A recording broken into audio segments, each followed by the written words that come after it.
I remember 20 years ago, an American journalist, she wrote, I saw the real picture of the happiness. I saw a man walking on the sidewalk with a flower underneath his left arm and baguette underneath the right arm, you know. I think for French people it's deeply true. Bread means peace, and the picture of this flower and peace was the perfect image of the happiness. The bread is the blood of my vein. Even when people in streets say something about bread or bakery, you know, I think they are pronouncing my name. That's because his name, Lionel Poilâne, is an anagram for "Oh, le pain," or "Ah, the bread." Believed by some to be a national treasure, this philosopher of bread reluctantly joined the family business at the age of 14. I was sad, deeply sad about the fact that I didn't choose this business, and 12 hours a day in the dark, you know. But it's begun to be a bit better when I was 17, 18. Because I met people like Salvador Dali, who I made things, you know.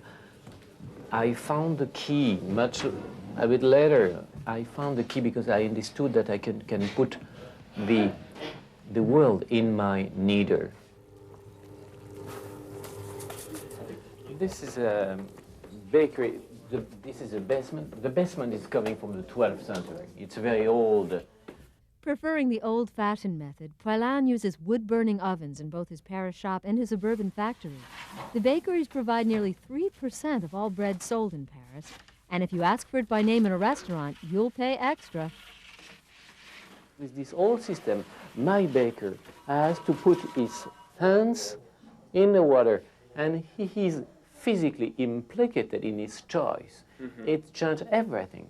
Mm-hmm. Instead of to collaborate with a button pusher, yeah. You know, I collaborate with people who invest themselves in the product. So then, it's why I call retro innovation. Right, you're going back. So just because it's new doesn't mean it's necessarily better. Exactly. Okay. You know.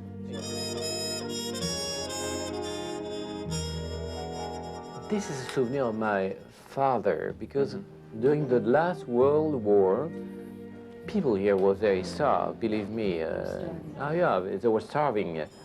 And we are just between Montparnasse here and Saint-Germain-des-Prés, and those two great places for artists. And during the last war, there was exchanging bread against painting. It's why we have a lot of painting. You mentioned Salvador Dali. Yeah. You were telling us that this chandelier you made out of bread for him? Yes, but the most beautiful, I think, object that I made for him, and I brought him to his museum of Caracas in Spain. It was a bird cage. A bird cage out of bread? Yeah, and a bird cage. The bar was made of bread, and the bird could live in a cage made of bread, and of course, the bird could heat his own cage. Right, and then eat his way out. Of course. Sure. Of course.